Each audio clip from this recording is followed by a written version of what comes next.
Creo que es la hora, sí, está perfecto. Buenas tardes a todos. Muchísimas gracias por la asistencia que tenemos hoy, que es bastante masiva, se ve que no hay fútbol, pero a pesar de eso es un número de personas que demuestran que hay mucho interés por los temas científicos y eso nos congratula porque, como sabéis, este acto lo encuadramos dentro de las actividades que estamos realizando desde la Real Sociedad Económica de Amigues del País por el Museo de la Ciencia y la Tecnología en Badajoz, un museo que parece que estamos pidiendo a gritos en esta zona de España en el que no tenemos nada alrededor. Como sabéis, de Granada al oeste y de Madrid al sur no hay nada que se parezca y nosotros tenemos el centro de esa actividad en la península. Bueno, pues lo que hoy queríamos traer aquí, en colaboración con la Asociación Benito Maedero, es una actividad natural de un tipo de museo como este. Una actividad en la que se presente, se atiendan las demandas que puede surgir el interés de una novedad como la que hace una semana nos ha aparecido en prensa, que es la medida por primera vez, la detección por primera vez de forma directa de ondas gravitacionales. La actividad, pues en cuanto supimos de la aparición de la detección de estas ondas, nos pusimos en contacto rápidamente con la persona que nos acompaña, que es Juan Jesús Ruiz Lorenzo. Juan Jesús Ruiz Lorenzo, junto conmigo, vamos a tratar hoy de hacer una presentación de las ondas gravitacionales que acabamos de detectar, enmarcándola en una teoría en la que Einstein trabajó toda su vida, que es la teoría del campo unificado. Ese encuadre inicial voy a intentar hacerlo yo, y a continuación, sobre las ondas gravitacionales propiamente dichas, va a hablar Juan Jesús, que es el especialista realmente. Quiero presentároslo. Es un compañero de la Universidad de Extremadura, nació en Ciudad Real, doctor en física con premio extraordinario de doctorado por la Universidad Complutense de Madrid, en donde ha sido profesor, además, hasta el año 1999, año en el que se traslada a la Universidad de Extremadura como profesor titular ya, si no entiendo mal, en el área de física teórica. De manera que tenemos entre nosotros a un físico teórico, verán ustedes que no son tan frikis como los conocen. En nuestro ambiente los tratamos. Ese puesto ocupa en la actualidad, pero hay que señalar algunos puntos rápidamente de su currículum que me parecen muy interesantes. Como investigador, tiene reconocido 4 años de investigación nacionales. En ese periodo ha participado en 4 proyectos del Plan Nacional de Investigación, en todos ellos ha sido investigador principal. Ha participado en 4 proyectos internacionales de investigación, en 2 de ellos ha sido el investigador principal de la parte española. Ha dirigido 2 tesis doctorales y un buen número de trabajos fin de grado y trabajos fin de máster. También ha hecho su postdoc y ha disfrutado de una Marie Curie Fellowship individual en la Universidad Romana de la Sapienza, donde ha estado por dos veces en 2 años aproximadamente, me parece. 4 años, me quedaba, etcétera. De manera que como investigador tiene un currículum ampliamente reconocido, del que yo además voy a dar dos notas más. En 2001 ganó el premio Juan Jesús Morales de Investigación Científica que otorga la Facultad de Ciencias de nuestra universidad. Por lo tanto, además, es un investigador laureado. Y yo no me quiero ir sin dejar esta presentación sin dar algunos números de su actividad investigadora que son muy llamativos. Para mí es una envidia enorme leer estos números, a pesar de que tu campo sea la física teórica, que siempre es algo más productiva que los campos de la física aplicada. Pero a pesar de eso, los números son apabullantes. Tiene un número total de artículos indexados de 99. de los cuales 63 están en revistas de primer cuartil, que son las revistas punteras en el mundo, en cada campo concreto. Pero además es que el número total de citas que tiene son 2.340, un promedio por artículo de 23,64 citas por artículo. Eso quiere decir que lo está citando todo el mundo, los trabajos que se presentan. Hay artículos con más de 100 citas, de manera que pues, tú para estar orgulloso y yo para estar muerto de envidia, evidentemente. Pero además me interesa de Juan Jesús una cosa que he sabido estos días, en que nos hemos tratado un poco más. Es un comprometido docente. Para mí esa parte de la actividad me interesa especialmente. Es un comprometido docente, con entusiasmo. Sus clases tienen el entusiasmo de una búsqueda constante de ampliación de conocimiento para él mismo y para sus propios alumnos. Ese entusiasmo, además, que hace que intente mejorar día a día su actividad docente en la Facultad de Ciencias, lo hace también ser un divulgador a la mínima que se le presenta. Nosotros le dijimos a Jesús, por favor, queremos poner esto en la calle. Y dijo sí, no dijo ni buenos días, dijo sí, directamente. Cosa que desde la asociación, desde la Real Sociedad de Amigos del País y la Asociación Benito Madero, le agradecemos inmensamente. Muchas gracias por tu asistencia. Nada, era de justicia. La presentación que vamos a hacer, como he dicho antes, vamos a dividirla en dos partes. La primera parte, vamos a intentar que ocupe cada parte alrededor de 15-20 minutos, igual nos pasamos un poquito, porque lo que queremos es que el diálogo se produzca con la sala, que el interés de la sala sea el que intentemos cubrir con un diálogo después de la presentación. De manera que en principio vamos a proceder a una presentación en la que la primera parte va a correr de mi cuenta. Voy a intentar presentaros el marco físico, la historia física de la teoría unificada, al final de la cual van a aparecer las ondas gravitacionales que después de 100 años de ser descritas, pues esta semana pasada se ha publicado su primera detección de forma directa. Pues con vuestro permiso voy a empezar con esa primera parte en la que, bueno, pues tengo el gusto de ser tu telonero en ese sentido.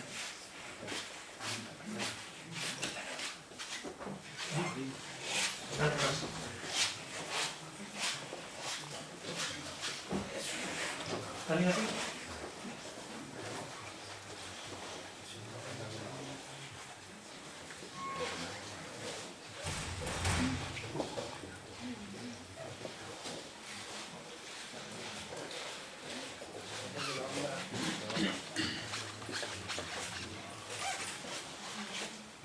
Sí. Esto lo he dicho antes de tiempo.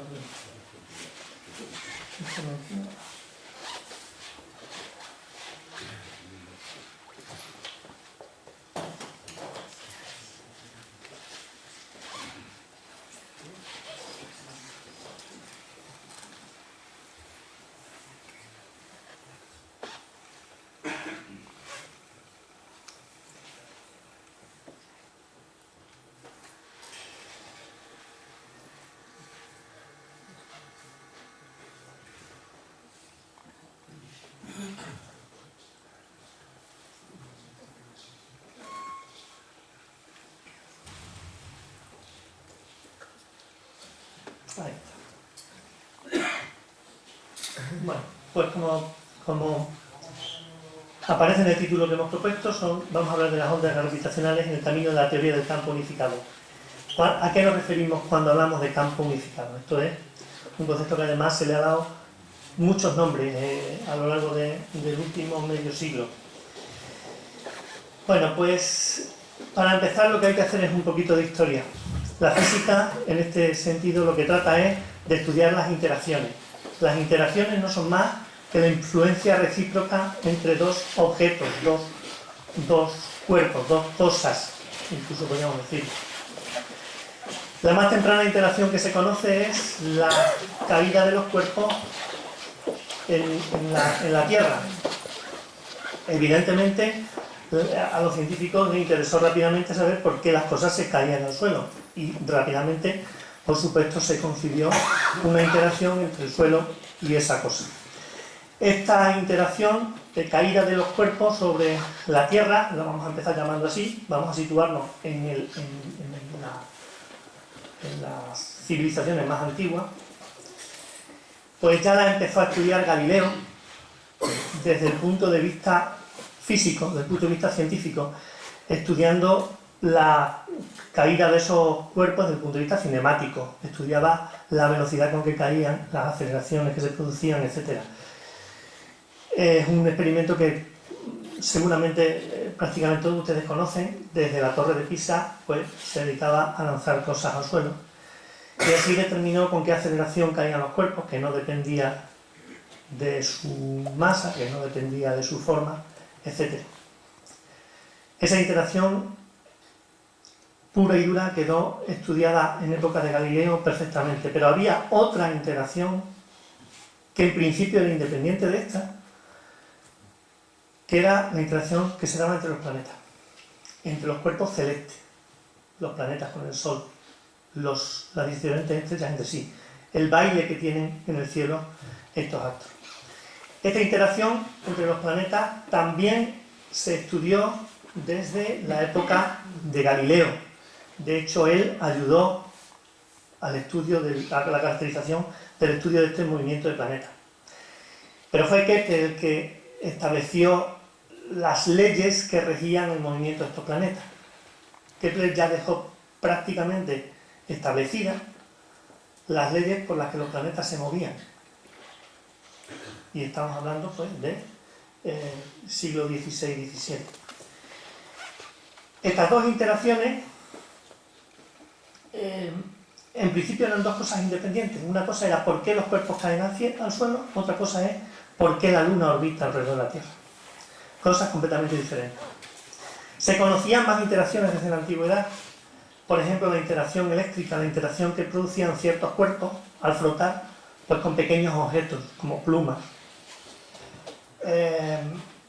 o trozos de piel, etc. Los pelos, ¿de acuerdo? Este efecto, esta interacción, la producía fuertemente un material que era el ámbar. El ámbar en griego se llama electrón y del nombre del ámbar en griego se le llama esta interacción eléctrica desde la antigüedad. La interacción eléctrica tiene muchas más manifestaciones. La interacción eléctrica también es la que se produce entre las nubes y la Tierra cuando un rayo se descarga. La palabra descarga la pongo entre comillas. También se conocían otro tipo de descargas en el antiguo egipcio. En el Nilo había pues peces que cuando los cogía producían descargas, son, como todos conocéis, las anguilas.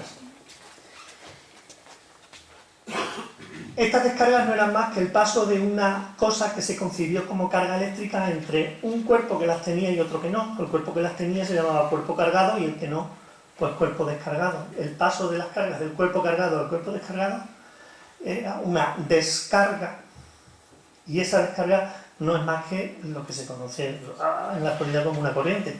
Estas corrientes eléctricas, que en aquel momento eran corrientes pues instantáneas, claro, son descargas instantáneas. Una vez que se ha descargado el cuerpo deja de pasar la corriente. Galvani da un salto cualitativo porque empieza a producir instrumentos que artificialmente son capaces de producir esas descargas. Artificialmente empiezan a aparecer diferentes artilugios, son generadores de corriente, generadores estáticos, básicamente, y Galvani ya es famoso por la utilización en determinados experimentos biológicos con ranas de corrientes eléctricas mediante descargas en su laboratorio. Esa interacción eléctrica la lleva a un salto más adelante Volta, cuando en 1800 presenta su pila. La pila que la llamó pila evidentemente por el aspecto que tiene, es una apilación de electrodos. La pila, por procedimiento, como ya sabéis, químico, lo que produce es una corriente eléctrica, pero de forma permanente. Ya no es una descarga instantánea, sino que mantiene la corriente eléctrica de forma permanente y además controlada en función de por donde hagamos circular esa corriente. Volta repitió los experimentos de Galvani, incluso Galvani utilizó la pila para sus experimentos biológicos también con sus famosas ranas. Esa interacción eléctrica pues coexistía con otra interacción que nada parecía tener que ver con ella, que es la interacción magnética. Hay otros cuerpos en los que se produce una interacción atractiva. La magnetita es una piedra que atrae pues limaduras de hierro o clavos u objetos por el estilo. Esta interacción era una interacción además polarizada, porque los cuerpos que presentaban esas características se orientaban de una forma determinada entre ellos y no de otra. Como vosotros sabéis, pues los imanes, los cuerpos que están magnetizados, tienen una zona con una cierta polarización, positiva o negativa, norte o sur, y otra con la polarización contraria. Entonces los imanes, si se orientan todos en el mismo sentido, norte-sur, norte-sur, norte-sur, se atraen y establecen un sistema estable, y si como en la parte de arriba de la figura se enfrenta un polo norte con un polo norte, se repelen. Además, la fabricación con magnetita inicialmente de este tipo de artilugios magnetizados, pues hizo saber que la Tierra se comportaba también como un imán. La Tierra, alrededor de la Tierra, se producía también esa interacción magnética. Bastaba poner una aguja magnetizada para saber que el polo norte de la aguja apuntaba al polo norte geográfico. Por lo tanto, de esa manera se sabe que la Tierra es un imán y además la posición de sus polos magnéticos va cambiando con el tiempo. Bueno, pues este era el panorama en la antigüedad. Se conocían esas 4 interacciones. Había otros efectos físicos que también se estudiaban, aparte de eso, esas 4 interacciones. Y la cosa se mantuvo así hasta el siglo XVII.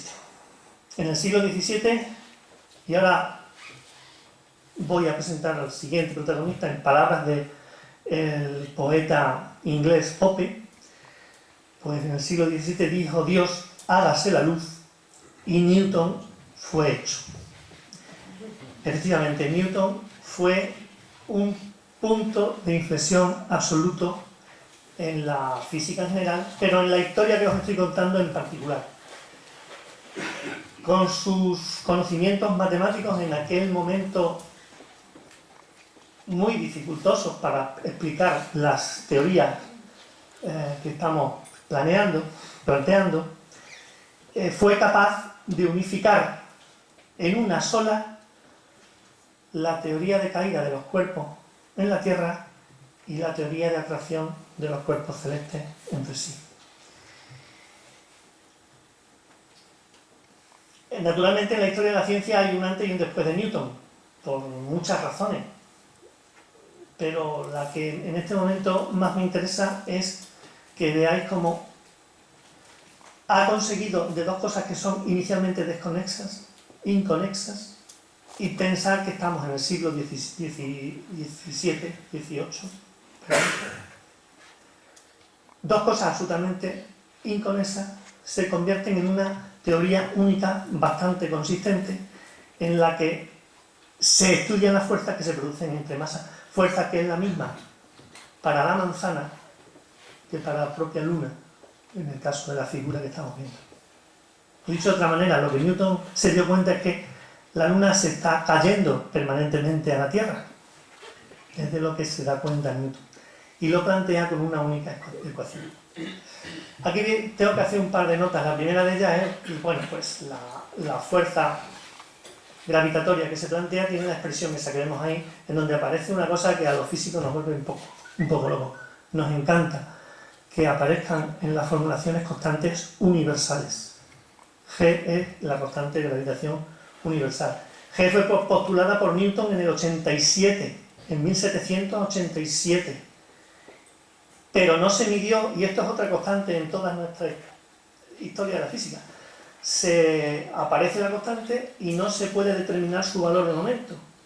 No se determinó su valor hasta unos años después, 11 años después, en el que Cavendish diseña la famosa balanza de torsión, y con la balanza de torsión es capaz de medir la interacción con cierta precisión y determinar el valor de la constante. 11 años después de que apareciera la ecuación.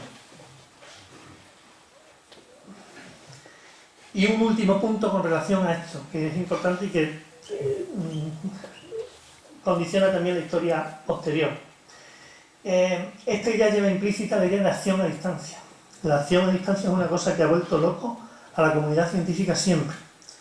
¿Qué es la acción a distancia? Cuando se plantea esa teoría, la cuestión es cómo puede la Luna y la Tierra interactuar si no hay nada entre ellos, si el espacio está vacío entre ellos. Todavía se puede comprender que una manzana caiga, porque hay aire. Se están de alguna manera tocando físicamente entre medio, pero ¿y la Luna? Que está en el vacío, y la Tierra con el Sol, y el Sol con el resto de la actividad de la galaxia. La acción a distancia es lo que se propugna. La acción a distancia significa, fíjense ustedes, la acción a distancia significa que si yo de pronto quito de aquí la Tierra, en ese mismo instante, la Luna deja de girar alrededor de donde estaba la Tierra y sigue una trayectoria recta. Igual que cuando hay un lanzamiento de martillo, el martillo está orbitando alrededor de la atleta y cuando la atleta suelta, el martillo sigue una trayectoria recta. La acción a distancia suponía que la interacción se está produciendo mientras están ahí las masas. Si yo quito una masa, desaparece en ese mismo instante la interacción. Esta es una idea que ha complicado mucho a los científicos y que, como veréis, pues trae consecuencias más adelante. Vamos a aparcar un momento la gravitación. Ya tenemos una primera teoría unificada, que es la que corresponde a la gravitación universal de Newton, y vamos a ver un poco cuál es el proceso que siguen las otras dos interacciones, la electricidad y el magnetismo. En 1820, hemos saltado al siglo XIX, el físico danés Oersted descubre que la electricidad y el magnetismo tampoco son fenómenos desconectados, que son fenómenos que también están relacionados, porque un imán se orienta frente a una corriente eléctrica, que es lo que la figura esta está mostrando. El imán frente a una corriente eléctrica resulta que deja de orientarse en la dirección de la Tierra, la dirección que marca el magnetismo terrestre, y se orienta como si tuviera al lado otro imán. De manera que la corriente eléctrica deja de ser algo desconectado del magnetismo para ser algo que aparenta ser también un imán. La corriente eléctrica produce magnetismo alrededor. Y además igual de polarizado. Si le damos la vuelta a la corriente, como ocurre entre la figura de arriba y la de abajo, lo que es atracción se convierte en repulsión. Es decir, que esos campos magnéticos están igualmente polarizados. Son campos magnéticos realmente iguales a los que se describen en el magnetismo. Y en 1831 Michael Faraday hace la aportación contraria, la aportación inversa. Él describe cómo un campo magnético variando junto a un circuito eléctrico produce en ese circuito eléctrico una corriente eléctrica. Es decir, la corriente eléctrica crea un campo magnético, un fenómeno magnético. No quiero decir la palabra campo porque todavía no está presente en la historia. Pero bueno, una interacción magnética. Y la interacción magnética produce también corrientes eléctricas. De manera que se hacen una serie de estudios para relacionar esos dos fenómenos y, bueno, antes de resumir estos estudios, quiero llamar la atención sobre otro fenómeno que descubre Faraday, que es el fenómeno de la polarización de la luz. La luz ya se sabía entonces, aunque no se sabía que se transmitía en forma de ondas, porque eso en aquel momento no se sabía, sí se sabía que se transmitía en planos, que se llamaron planos de polarización. El campo magnético tuerce esos planos, cambia esos planos en un efecto que se llama efecto Faraday, y que también tiene un poco que ver con nuestra historia posterior. Bueno, decía que todas esas aportaciones, todos esos estudios conducen a que a mitad del siglo XIX, pues yo diría que el segundo gran genio de esta historia, que es esa persona que hay ahí, James Clerk Maxwell, publica en un estudio que se llama Dynamical Theory of Electromagnetic Field, la teoría electrodinámica del campo, la teoría dinámica del campo electromagnético, en donde sintetiza en una sola teoría todas las aportaciones sobre electricidad y magnetismo que ha habido antes. Estamos hablando de Coulomb, de Gauss, estamos hablando de Ampère, estamos hablando del propio Faraday, de aportaciones que ha hecho el propio Faraday, estamos hablando de Oersted. Es capaz de resumir en una sola teoría todas esas aportaciones que ya apuntaban a que pertenecían a una interacción común, y describe en una sola teoría que está resumida en esas 4 ecuaciones. Para mi gusto son 4 bellísimas ecuaciones, quizás las ecuaciones más bellas de la física. En esas 4 ecuaciones describe el comportamiento de la interacción electromagnética. Se combinan ahí, por tanto, la interacción eléctrica y la interacción magnética. A ese fenómeno se llama campo electromagnético. A lo que describen esas ecuaciones se llama campo electromagnético. Y la palabra campo ya entra en la historia de motus propio, porque fue Faraday el que introdujo el concepto de campo. Campo como espacio en el que se notan esas influencias y esas interacciones. Es interesante darse cuenta que en esas ecuaciones aparece... esas ecuaciones describen no solo los campos eléctricos y magnéticos que ya conocíamos, sino que describen hasta la propia luz. De manera que la luz se descubre en ese momento que es una onda electromagnética como todas las demás, como todo el rango de ondas electromagnéticas. Todas esas ondas se propagan igual que la luz a la velocidad de la propia luz. Todas las ondas electromagnéticas se deducen de esas ecuaciones. ¿Por qué es a lo que voy? Estos términos, por dar una idea rápida, D, B, E y H son vectores que describen el campo electromagnético. Y estos términos son las variaciones temporales de B y de D, que son 2 de esos vectores. Las variaciones temporales agrupadas en estas dos ecuaciones dan lugar a la descripción de ondas magnéticas. Descripción matemática, por primera vez, desde el punto de vista fenomenológico. Aparecen las ondas electromagnéticas dentro de la teoría electromagnética, y claro, la luz es una de las que se describen rápidamente. La luz pasa a ser una onda, con todos sus derechos matemáticos, por decirlo de alguna manera.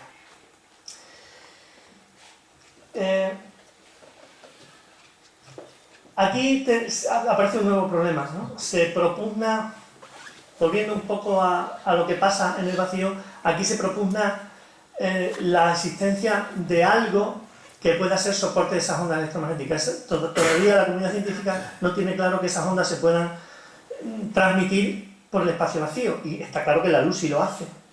Entonces se propugna la existencia de un medio sutil en el vacío, no fácilmente detectable, que llamaron éter, y sobre el que se pudieran transmitir esas ondas electromagnéticas. Bien, esta parte de la historia es importante porque en cuanto se publicaron estas ondas, enseguida, en cuanto se publicó esta teoría, enseguida pasaron varias cosas. Una de ellas es que la propia teoría permitía concebir sistemas que produjeran ondas. Rápidamente apareció la radio, rápidamente aparecieron ondas, generadores de microondas, aparecieron pues en fin, una serie de ondas electromagnéticas y que se transmitían a través del espacio vacío. Entonces lo que tenía que haber para muchos científicos era múltiple. Bueno, pues empezaron rápidamente los experimentos para saber si se podía detectar ese éter, y el experimento básico, el experimento clave, es el experimento de Michelson y Morley. Michelson y Morley fueron dos científicos que en el 87 describieron un experimento que se ve en esa fotografía. Esa es la fotografía original del aparato que se utilizó en este experimento. Eso es un interferómetro.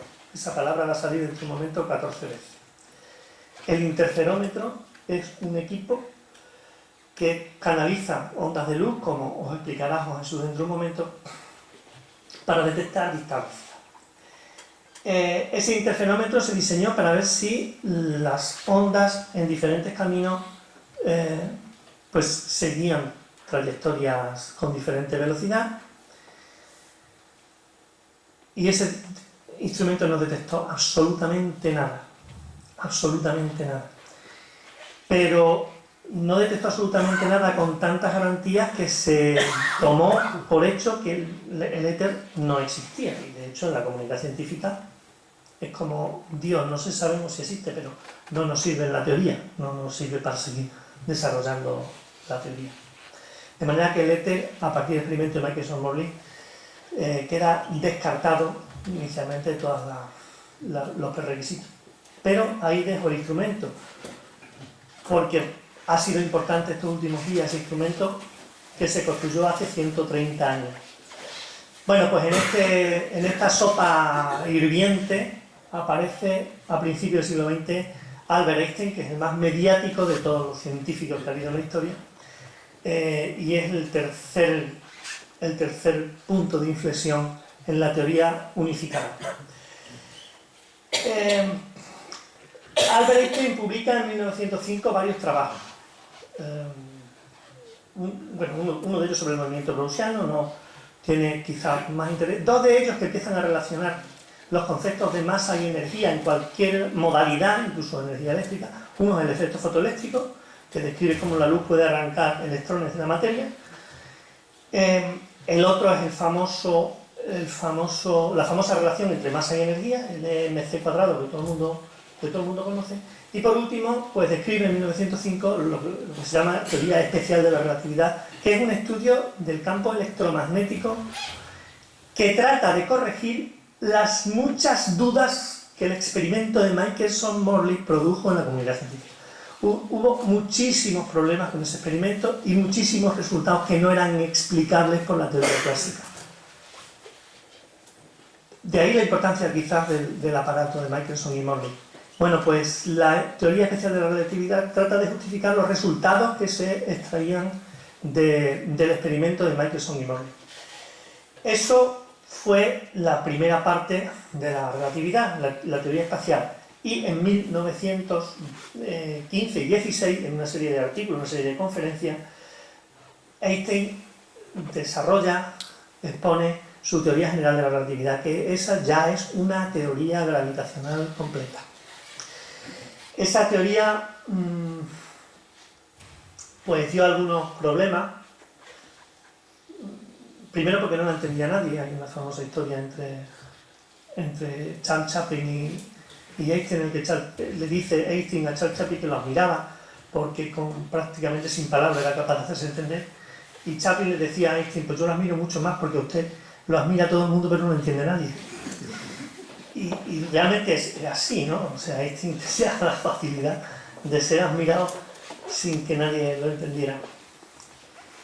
Bueno, aquí aparecen conceptos que va a explicar ahora mismo Jesús, conceptos absolutamente alucinantes. el término de fuerza desaparece de las ecuaciones y ahora la interacción gravitacional se asocia a una deformación del espacio, pero el espacio en términos ampliados, que es lo que hace la teoría, en principio la teoría especial de la relatividad ya lo hace, es lo que llamamos espacio-tiempo, un espacio de 4 dimensiones, imposible de concebir, o sea, no lo intentéis, imposible de concebir, matemáticamente clarísimo, matemáticamente es una cosa que está absolutamente clara en las ecuaciones, pero no se puede pensar en él. Y describe las ecuaciones gravitacionales, escribe relaciones gravitacionales duales a la electromagnética, porque la obsesión de Einstein a partir de ese momento era conseguir una teoría única para la gravedad y el electromagnetismo. Algo a lo que dedicó el resto de su vida y no consiguió nunca. Ese fue el gran fracaso de Albert Einstein, conseguir la teoría unificada. Pero en ese estudio de unificación quizá tenga algo que decir ahora el nuevo sentido que hemos encontrado con las ondas gravitacionales y de las que a continuación nos va a hablar Juan Jesús. Yo lo único que quiero decir en este momento y que quiero dejar planteado en este momento es que, bueno, pues en las ecuaciones de Maxwell vean que quitando los vectores del campo aparece una característica, podríamos decir, de la materia, que es esta ρ que aparece en la primera ecuación, que es la carga. La carga es el causante de toda la interacción electromagnética. Es el único parámetro, digamos, característico del material que interviene en estas ecuaciones. Y en estas ecuaciones sale todo, absolutamente todo. Claro, la masa es el parámetro equivalente en la teoría de la gravitación. Si nosotros hacemos oscilar cargas haciendo que varíe la B y la D, esas variaciones se producen por variación de la carga. La D está relacionada con la carga. ¿Veis? Pues entonces, la dualidad que intenta plantear lo que dice es que si puede haber una variación en un determinado sentido de las masas, igual que en el caso electromagnético se producen ondas electromagnéticas, en el caso gravitacional deben aparecer ondas igualmente. Estas ondas han sido detectables hasta este momento, están previstas desde 100 años y ahora Juan Jesús os explicará cuál es el resto de la historia. ¿De acuerdo? Pues creo que cuando quiera.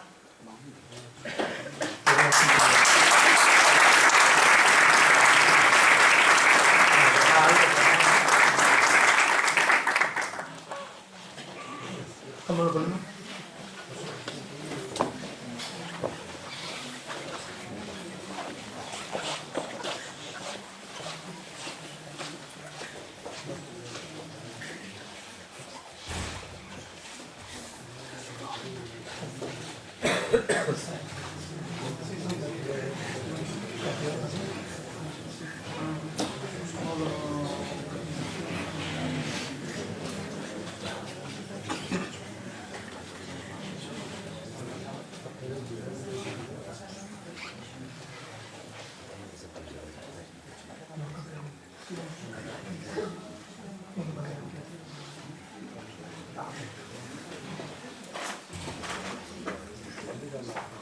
Buenas tardes a todos, es un placer estar aquí hablando de física. También agradecer a Alfredo la presentación tan amable que me ha hecho. Dar las gracias a la Sociedad Económica de Amigos del País. Y bueno, perdonad, se me ha olvidado poner el logotipo de la Asociación Benito Maidero, pero bueno, si vaya Vale. Bueno, yo voy a hablar un poco del experimento que ha sido portado en todos los periódicos, todas las televisiones, sobre la detección, bueno, realmente fue en septiembre del 2015, pero ha sido publicado la semana pasada en Physical Review Letter, una de las mejores revistas de física. Y bueno, pues empezamos por la señal. Esta fue la señal que se recibió el día 14 de septiembre del 2015 a las 9:50, tiempo universal coordinado, en dos observatorios diferentes de Estados Unidos, el observatorio de Livingston y de Hanford.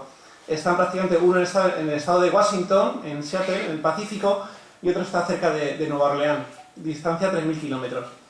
Veis que esencialmente se observa la misma señal en los dos laboratorios, Por lo tanto, eso descarta, digamos, que ya veremos un poco más adelante, que haya sido un terremoto, por ejemplo aquí, y que se haya detectado una señal de un terremoto que ha hecho activarse el laboratorio, el detector. Por lo tanto, vamos a ver un poco el origen de estas señales. Bueno, obviamente estos son observatorios de ondas gravitacionales, por lo tanto, tenemos que hacer un pequeño repaso de qué son las ondas gravitacionales.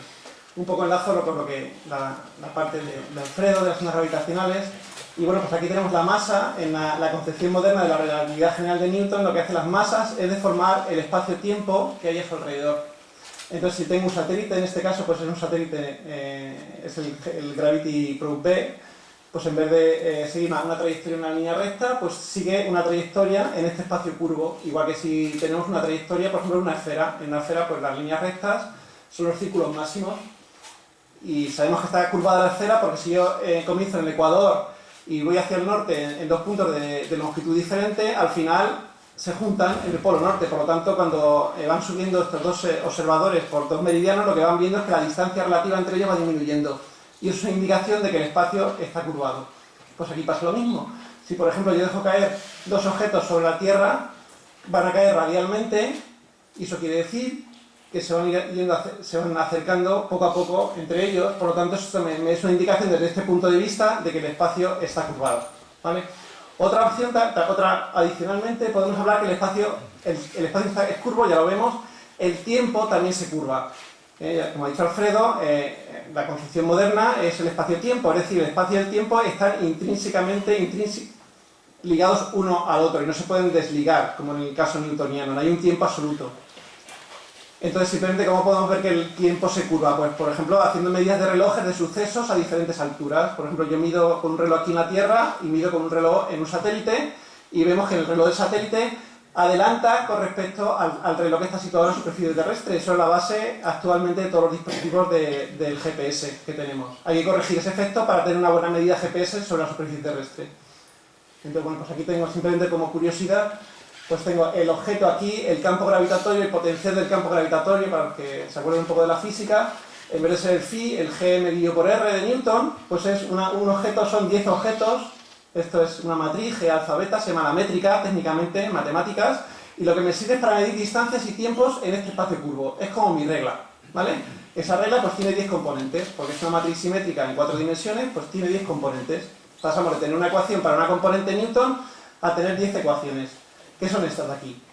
Estas son las ecuaciones de Einstein, que las postuló en noviembre de 1915, hace un año y un par de meses.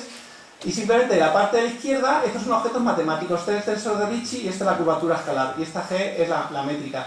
Todo esto es geometría. Todo este lado izquierdo de la ecuación son propiedades geométricas del espacio-tiempo. Y esas propiedades geométricas del espacio-tiempo están determinadas por aquí, T mu nu, lo que se llama el tensor de energía-momento, es decir, todo el contenido energético que tengo en mi sistema, de masas, luz, todo, va aquí. Y eso curva el espacio-tiempo y tengo esto. Una vez que conozco la métrica, que está aquí metida, pues resuelvo las ecuaciones de las partículas. Esta ecuación aquí, parece tan complicada, es el equivalente a la segunda ley de Newton, fuerza igual a masa por aceleración. Escrita ya en el formalismo newtoniano más avanzado. ¿De acuerdo? Bueno, vamos a las ondas, esto es un mini repaso y vamos a las ondas gravitacionales. Entonces voy a hablar más fuerte, me he traído dos pelotas de tenis y voy a enlazar con el concepto que ha introducido Alfredo en su parte de la conferencia sobre la acción a distancia, ¿vale? Desde el punto de vista einsteiniano, las propagaciones, nada se puede propagar ni puede perturbar a una velocidad mayor que la velocidad de la luz. Es decir, la acción instantánea newtoniana lo que quiere decir es que la propagación de la fuerza gravitatoria es instantánea, es decir, se propaga a velocidad infinita. Es lo que decía Alfredo, si de pronto quitamos el Sol, la Tierra sigue en línea recta instantáneamente.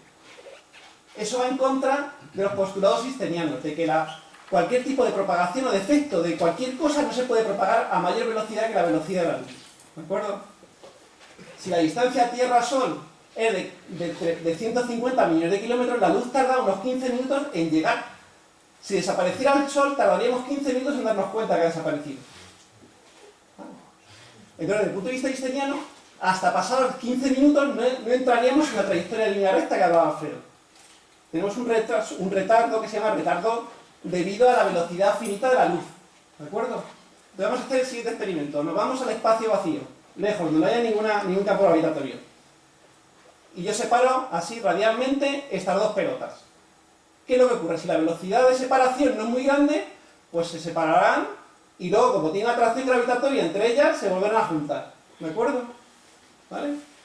Pero debido al efecto, esto está más o menos claro. Ahora viene el punto un poco más complicadete, ¿vale? En cada momento me calculo la fuerza y uno diría, pues muy fácil, masa de una pelota por la masa de otra pelota por G dividido por R cuadrado, la fuerza que actúa la pelota de mi mano derecha sobre la pelota de la mano izquierda, ¿de acuerdo?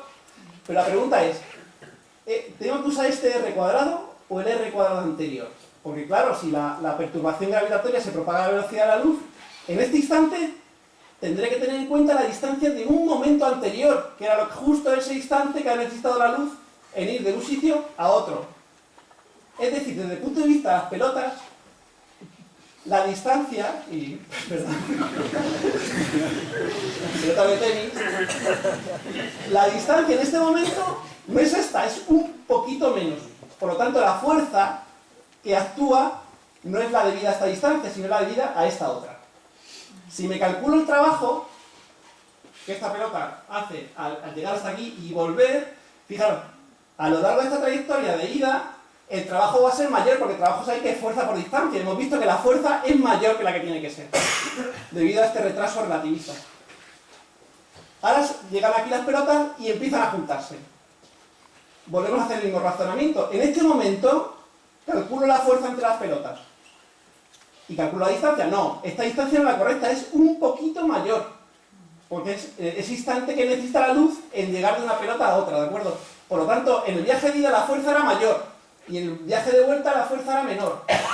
Por lo tanto, nos lo explican primero que cuando uno tiene una pelota, calcula el trabajo que hace contra el campo gravitatorio es igual al trabajo que hace a favor. Aquí no, aquí hace mucho trabajo a la ida y poco trabajo a la vuelta. Sabemos que la energía se conserva. ¿Dónde está la energía? La diferencia del trabajo a la ida menos el trabajo a la vuelta. ¿Dónde está? Se emite en forma de ondas gravitacionales. ¿De acuerdo? Más o menos. Eso es un argumento que se produjo en el Instituto Niels Bohr. Dos estudiantes, dos investigadores trabajaban allí con Niels Bohr en los años 30. Y está todo basado en la velocidad finita de la luz. Si la velocidad fuera infinita, este argumento no se aplicaría. El trabajo a la ida sería igual al trabajo a la vuelta. Pero como la velocidad de la luz es finita, el trabajo a la ida es mucho mayor que el trabajo a la vuelta. La diferencia, ¿dónde está? Se ha emitido en forma de onda gravitacional. ¿Qué es una onda gravitacional? En una onda electromagnética, lo que ocurre es que yo cojo una carga eléctrica, la agito con aceleración y esa carga emite ondas electromagnéticas, que son las de los móviles, la televisión, los microondas, etc. Es decir, son perturbaciones de los campos eléctricos y magnéticos que se propagan en el vacío. No hace falta que tengamos éter y se recibe con receptores. Por supuesto, la intensidad decae como uno vive por la distancia al cuadrado. Aquí, ¿qué es lo que se perturba? Se perturba el espacio-tiempo, es decir, se perturba la métrica. ¿Qué era la métrica? ¿Os acordáis? La métrica era la regla que yo tengo para medir distancias y tiempos en mi sistema de referencia. Entonces, esa perturbación, ¿veis? Aquí está, esto está sacado del artículo del Focus que acompañaba la revista, pues los colores más fuertes son perturbaciones más fuertes. Esto, al final lo que se ha detectado son dos agujeros negros con rotación que estaban orbitando uno alrededor de otro con órbitas circulares. Entonces aquí la perturbación es mucho más grande y conforme me alejo, como una radio, o sea, yo tengo una antena, si estoy muy cerca la intensidad es fuerte y si me estoy muy lejos la intensidad es débil. Pues con las ondas gravitacionales pasa exactamente igual. En ambos casos la potencia decae como 1 dividido por R cuadrado. Algunos numeritos, no hay más ecuaciones. Simplemente tengo un sistema binario, tengo dos estrellas, o si queréis el Sol y la Tierra. Vamos a ver cuánta energía en forma de ondas gravitacionales emite la Tierra. Bueno, pues aquí tenemos la fórmula. G mu sobre R cuadrado. Aplico la ley 1, 2, 3 de Kepler y aquí tengo la potencia. Sustituimos los valores correspondientes. Bueno, aquí mu es la masa reducida, que es el producto de la masa dividido por la masa total, m la masa total, omega la frecuencia de rotación, es decir, 2pi dividido por el periodo de la órbita, lo que tarda el planeta en dar una vuelta, y aquí tenéis. Bueno, para los físicos, veis, este es el momento de inercia al cuadrado.